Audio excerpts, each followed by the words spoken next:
They say the gods are patient, but even they have limits. Tonight, a woman will learn what happens when cruelty meets justice. In Umueze, harming a pregnant woman is an abomination, but one woman crossed that line, and the village did not forgive. The night air carried the weight of judgment. Drums pounded from the palace square, their rhythm merging with the pulse of torches flickering against mud walls. Shadows stretched and danced across faces, old faces, young faces, all turned toward the clearing behind the chief's compound where two guards gripped the arms of a woman whose beauty had become a mask of terror. Her wrapper had come loose at the shoulder. Her feet dragged against red earth as she twisted, fighting their hold with the desperation of someone who understood, too late, that mercy had a limit. "Please," the word tore from her throat. It wasn't supposed to happen like this. The crowd pressed closer, a living wall of witnesses. Women clutched their children. Men crossed their arms. The chief, ancient as the Iroko tree that shaded his courtyard, raised his staff, carved wood worn smooth by generations of verdicts. His voice cut through the drumbeats. "If nothing would have happened to the pregnant woman, then nothing will happen to you. Enter." Behind him, the catfish pond waited. Dark water, darker intentions. The guards moved forward. "Where are you watching from? Drop your location in the comments." 3 months earlier, Umueze village had known a different kind of rhythm. Morning mist rose from cassava farms. Roosters announced dawn with optimism. Smoke curled from clay pots, where women stirred watery yam porridge, stretching meager provisions toward adequacy. In a small compound at the village edge, beneath a thatch roof that leaked during heavy rains, a man rose before the sun had fully committed to the day. His name traveled through the compound in whispers and worry, but the man himself moved with quiet determination, rolling his sleeping mat, splashing his face with water from a clay pot, pulling on trousers worn soft at the knees. The wife stirred on the bed, a real bed, purchased years ago when hope had seemed more solid, and watched him through half-closed eyes. Her wrapper hugged curves that village poverty had not yet diminished. Her face, even slack with sleep, carried an edge of discontent that had become as familiar as breathing. Going again?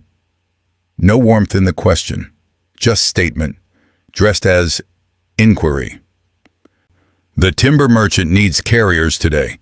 If I'm late, someone else takes the work." "Someone else can have it. Breaking your back for 300 naira. 300 naira buys Gary. Gary feeds us." The wife turned to face the wall, conversation over. In the next room, separated by a thin curtain that had once been white, a pregnant woman lay on a raffia mat, her belly round against threadbare cloth. She'd heard everything. Walls in such houses kept no secrets, and the shame of being a burden pressed against her chest like a stone. The man paused at her curtain. "There's a kara from yesterday. Eat before it spoils." Then he was gone, footsteps fading toward the road that led to town, to timber yards and building sites, to anywhere a strong back might earn enough to keep hunger at arm's length. The pregnant woman, barely 20, eyes too old for her years, waited until his footsteps disappeared completely. Then she rose slowly, one hand supporting her lower back. Through the window opening, she watched the wife emerge from the bedroom, face transformed now that the husband had gone. The softness evaporated. What remained was something sharp. "You're awake. Good. The compound won't sweep itself." The pregnant woman looked down at her swollen feet. "The baby was kicking all night. Can I rest until—" "Rest?" The wife's laugh held no music. "You rest all day while he kills himself carrying logs. You rest while I manage this household. But when there's actual work, suddenly the baby is kicking?" Silence stretched between them like a rope pulled taut. "I'll sweep." "You'll fetch water first. The pot is empty." The pregnant woman reached for the clay pot, its weight familiar against her hip, despite the added burden of the child pressing against her ribs. She moved toward the compound gate, past the wife who had already settled onto the only chair, examining her fingernails as if they contained answers to unasked questions. The path to the stream wound through cassava farms, where other women already bent to their work, babies strapped to backs, conversation flowing easy as the water they sought. They saw the pregnant woman approach, noted the heaviness of her breathing, the careful way she navigated uneven ground. "Sister, that belly is sitting low. The child will come soon. Let me help you carry—" "No." The pregnant woman forced a smile. "I'm fine. The exercise is good." But her hands trembled as she lowered the pot to the water's edge. Her reflection stared back, hollow cheeks, exhaustion etched around eyes that had once sparkled with plans and possibilities. When had she become this ghost wearing her face? The question followed her back to the compound, where the wife waited with a list that grew longer with each return. Sweep the compound, wash yesterday's plates, pick the weeds choking the pepper plants, sort the beans for stones, scrub the soot from the pot bottoms. Tasks that might seem reasonable spread across a day between multiple hands became punishment when assigned to one pregnant woman whose ankles had begun to swell, whose back protested each bend and lift. If you're already feeling pity for her, comment "watching" and let's continue this story together. The brother returned as the sun began its descent, painting the sky in shades that reminded him of better times. His body ached in that deep way that comes from pushing muscle and bone beyond their intended limits. Sweat had dried in salt lines on his skin. His hands bore fresh scratches from rope and timber. But he'd been paid. 300 naira folded carefully into his pocket, and in his other hand, a small plastic bag containing oranges. Not many, just enough. The wife met him at the compound entrance, her face arranged in welcome. "You're back? The sun was wicked today." "It was." He handed her the oranges. "For our visitor. The woman at the market said they're sweet." Something flickered across the wife's face, quick as lightning, gone as fast. "She's resting. I told her to preserve her strength." "That's good. That's good." Relief softened his features. His world made sense when the people in it treated each other with kindness. "I'm grateful you're helping her. I know it's not easy, having someone else in the house. She's your sister. We're family." He smiled then, exhaustion making him vulnerable to the comfort of believing what he needed to believe. Behind him, through a gap in the compound wall, the pregnant woman watched from where she'd been picking weeds, dirt under her fingernails, the oranges she would never taste being carried inside. Night settled over Umueze with the finality of a judgment.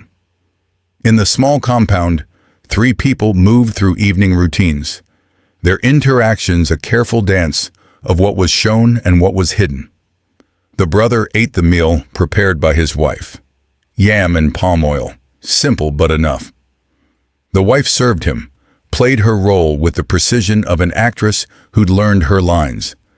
The pregnant woman ate alone in her room.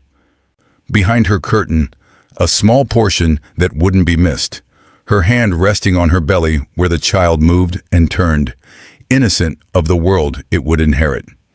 Days became weeks. The pattern held. The brother left before dawn. The wife transformed the moment his shadow disappeared. The pregnant woman endured, telling herself it was temporary, that survival sometimes meant swallowing pride along with hunger. But the wife's resentment grew like floodwater, fed by springs invisible but constant. She saw how villagers greeted the pregnant woman with extra warmth. "How is the baby?" "You're carrying well. May the gods bless your delivery." She saw how her husband brought home small treats, not for her, but for his sister. She saw attention flowing away from her, towards someone whose only achievement was becoming inconveniently pregnant. The mathematics of jealousy never balanced. Every kindness shown to the pregnant woman became, in the wife's arithmetic, a kindness stolen from her. One morning, as roosters announced dawn and the brother prepared for another day of back-breaking labor, the wife made a decision. Not consciously. These things rarely announce themselves with clarity. But somewhere in the dark spaces between thought and action, she decided that the pregnant woman needed to understand her place. The brother left. The transformation occurred on schedule. "You slept well?" The wife's voice dripped false concern. "While your brother sweats and struggles, you sleep well?" The pregnant woman, learning to read the danger signs, kept her voice soft. "I'll start on the chores." "Start? You should have finished by now. But you move like a snail, using that belly as an excuse for laziness." "I'm not." "Don't talk back. Fetch water.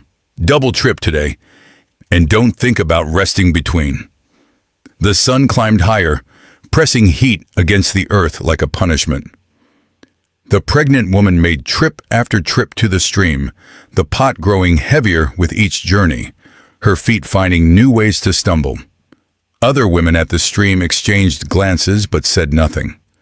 Village life taught discretion. Compound matters stayed in compounds. By midday, the pregnant woman's wrapper was soaked with sweat and stream water. Her hands shook. The child inside her had grown quiet, as if sensing its mother's distress. The wife waited in the shade, watching. Finally, "Now sweep the compound, all of it, and when you finish, there are beans to sort." "Can I rest? Just a moment?" The baby will be fine. Or are you saying you're too weak? Should I tell your brother you refuse to help? That you came here to be a burden?" The pregnant woman picked up the broom. Inside, where the wife couldn't see, something was breaking. Not dramatically, not with the clarity of clean cracks and decisive splits, but slowly, cell by cell, hope was learning how to die. Have you ever worked hard for someone who didn't value your struggle? Drop your thoughts below. The breaking point arrived on an afternoon when the Harmattan wind carried dust that settled on everything, turning the world hazy. The pregnant woman, moving through her assigned tasks with the mechanical precision of someone conserved energy for survival, reached for a small container on a shelf. Powder, the expensive kind from the city, the wife's prized possession. The container slipped. Time slowed as it fell, spinning through air thick with consequences, landing with a crack that seemed louder than thunder. Powder puffed into the air, white against red earth, settling like accusation. The wife emerged from the bedroom where she'd been resting, her face a storm-gathering force. "What did you do?" "I'm sorry. It was an accident. An accident?" The wife's voice rose, sharp enough to cut. "Do you know what that cost? Do you know how long I saved? But you don't care. You break things that belong to me in my own house. Please, I'll replace it. When the baby comes, I'll work. You'll replace it?" The wife stepped closer, fury making her bold. "With what? You have nothing. You are nothing. You came here heavy with another man's child, no husband, no money, just need and burden." The pregnant woman's eyes filled. "I didn't mean, you think because you're pregnant, you can escape consequences? You think that belly makes you special?" The wife grabbed her arm, fingers digging in. "Let me show you how special you are." She pulled. The pregnant woman stumbled, off balance with the weight of child and shock. Through the compound gate they went, the wife dragging, the pregnant woman trying to find footing on ground that suddenly felt unstable. "Where are we going?" "Please, you want to see what happens when you break things? I'll show you." Two women returning from market saw them pass. The wife's face twisted with rage, the pregnant woman crying, pleading. They paused, confused, then continued walking. Husband-wife matters, sister-in-law disputes, not their place to interfere. The path led toward the old farms, past cassava plots and yam mounds, toward the abandoned section where only brave children played and fishermen occasionally checked catfish ponds fed by seasonal streams. The wife knew this path. She'd grown up running through these farms, knew every shortcut and hiding place. The pregnant woman's pleas grew more desperate. "My child, please. Think about my child." "Your child?" The wife's laugh cut like broken glass. "All anyone talks about. Your child, your pregnancy, like you're the first woman to carry a belly. Let's see if pregnancy will save you today." They reached the pond, dark water ringed by mud and wild grass, a wooden plank extending over its depths where fishermen once stood to cast nets. The pond hadn't been properly maintained in seasons. Reeds choked its edges. The plank had rotted in places, slick with algae. The wife pulled the pregnant woman onto the plank. "Stand there." "No, please." "The water." "Stand there, or I'll push you. Let's see how well you swim with that belly." The pregnant woman's feet found the plank's edge, her body shaking so violently she could barely stand. Below, dark water held dark possibilities. Catfish moved beneath the surface, drawn by the vibrations of fear. From the path, two women carrying water pots saw them, saw the pregnant woman teetering on the plank's edge, saw the wife standing behind her, close enough to push. Understanding arrived, with horror. The water pots crashed to the ground. "Stop! What are you doing?" The wife turned, startled. In that moment of distraction, the pregnant woman's foot slipped. She teetered forward, arms windmilling, a scream tearing from her throat. The women ran. If you're still watching, type "I'm still here." We're just getting to the most shocking part. The brother took the shortcut home, too exhausted to follow the main road's longer curve. His body had reached that point beyond pain, where everything felt numb and distant. 300 naira in his pocket. Another day survived. Another small victory against the grinding machinery of poverty. The scream reached him through the trees. High, terrified, female. His body moved before his mind caught up, feet pounding dirt, thorns catching at his clothes. Through cassava rows, he crashed toward the old farm section, toward sounds that made his stomach clench. He burst into the clearing by the pond. His wife stood on the plank, arms extended, reaching not to help but to, what? Push? Pull? His sister teetered at the water's edge, one foot sliding toward darkness, her pregnant belly thrown forward off balance. Two women had reached them, grabbing, pulling the pregnant woman back from the edge. "Brother!" His sister's voice broke on the word. Tears and pond water on her face. "She wanted to kill me." The world tilted. Everything he'd believed about his home, his marriage, his ability to keep people safe, all of it sliding sideways like his sister's foot on that treacherous plank. "What is this?" His voice came out wrong, strangled. "What happened?" The wife stepped off the plank, her face cycling through emotions. Fear, defiance, calculation.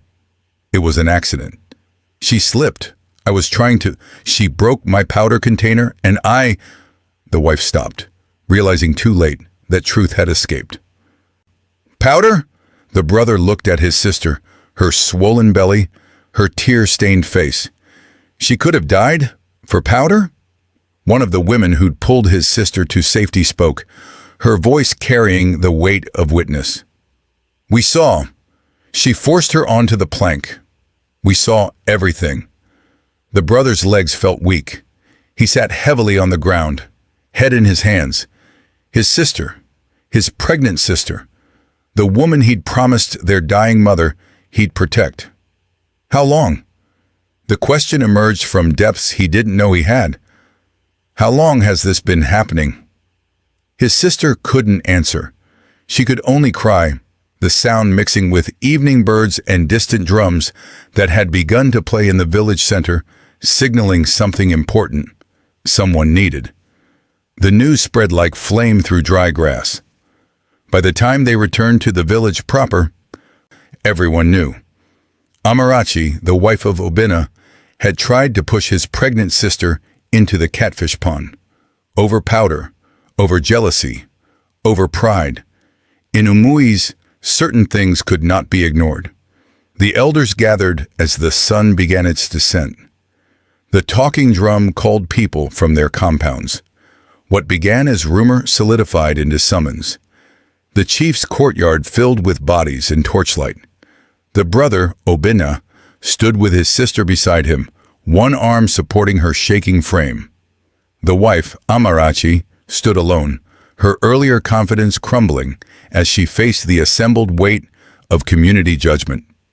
The elders sat in their semicircle, faces carved from years of settling disputes, witnessing foolishness, parsing truth from desperation. The chief, oldest among them, let silence build until even the night insects seemed to quiet. "Speak," he said to Amarachi. "Tell us what happened." She'd had time to prepare her defense, to smooth lies into plausibility. It was a misunderstanding.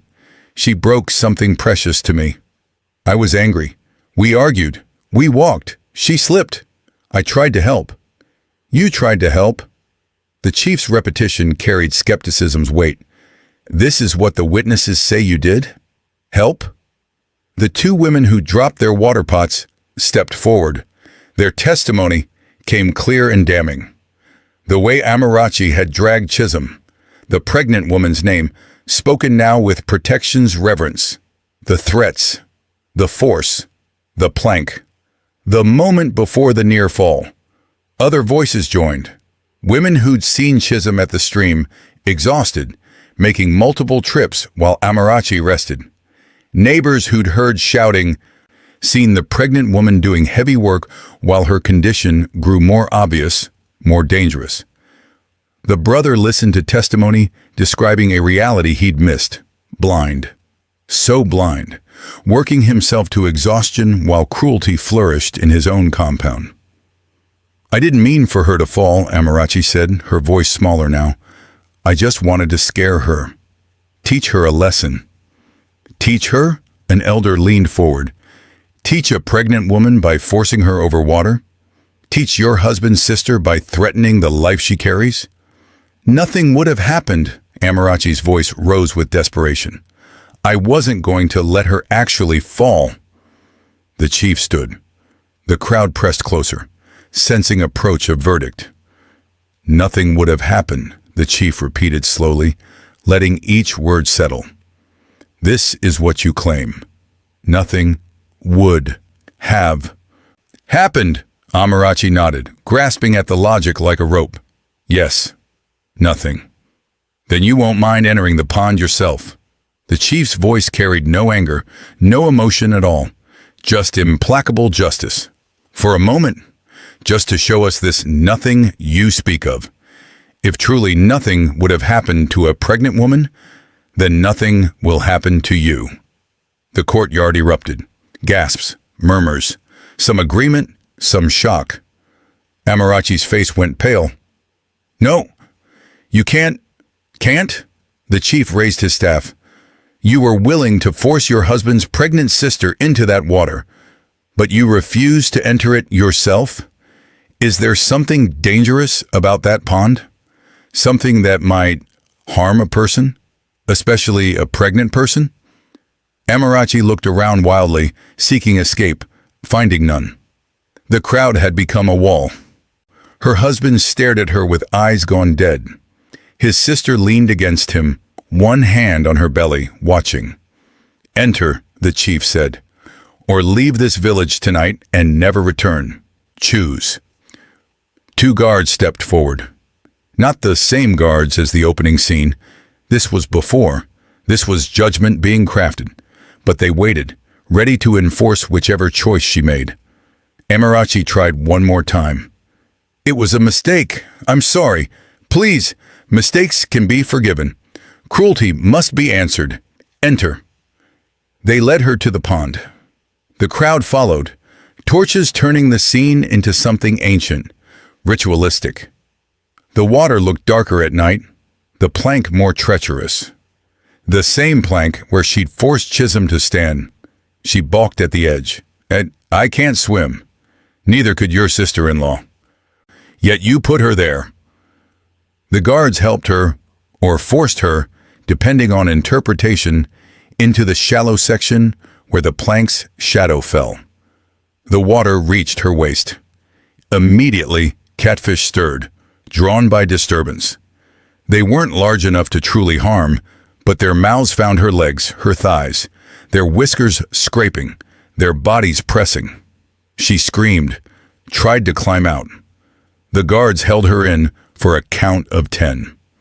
When they pulled her out, she collapsed on the bank, crying. Her wrapper ruined, her dignity shattered. Welts rose on her legs, where the catfish had fed, exploring testing. The chief looked down at her. That was nothing? That terror you felt? That was nothing? She couldn't answer, could only sob. You will leave Umueze, the chief said, tonight. And if you ever harm a pregnant woman again, in any village, may the gods remember this night and visit upon you tenfold what you intended for another. The crowd began to disperse, some satisfied, some shaken. Justice in villages came raw and undiluted, stripped of bureaucracy's softening layers. Obinna watched his wife gather her few possessions, watched her stumble away into darkness, heading toward the road that would take her far from Umueze. He felt nothing. Numbness where love had lived. Exhaustion where hope had tried to grow. His sister touched his arm. I'm sorry. My marriage was never what I thought it was. He turned to her, seeing her clearly perhaps for the first time. The exhaustion, the fear, the courage it had taken to endure. I'm the one who should apologize. I brought you here to keep you safe. Instead, I put you in danger. You didn't know. I should have. I should have seen. They walked back to the compound together, through the village that was already beginning to settle back into its rhythms. Tomorrow would bring new scandals, new problems. But tonight, one cruelty had been answered. In the small house they cleaned and prepared for sleep. The brother took the mat on the floor, insisting his sister have the bed. She protested, but weakly. Her body needed rest more than her pride needed defense. As she lay there, the baby kicked, strong, insistent, alive. She placed her hand over the movement, feeling gratitude so fierce it burned. She had survived. The child had survived. And the woman who tried to destroy them had learned, finally, that the harm you plan for another becomes the harm that returns to you. Days turned into weeks. Chisholm's belly grew larger, her time approaching. The village women rallied around her, bringing food, sharing wisdom about labor and birth.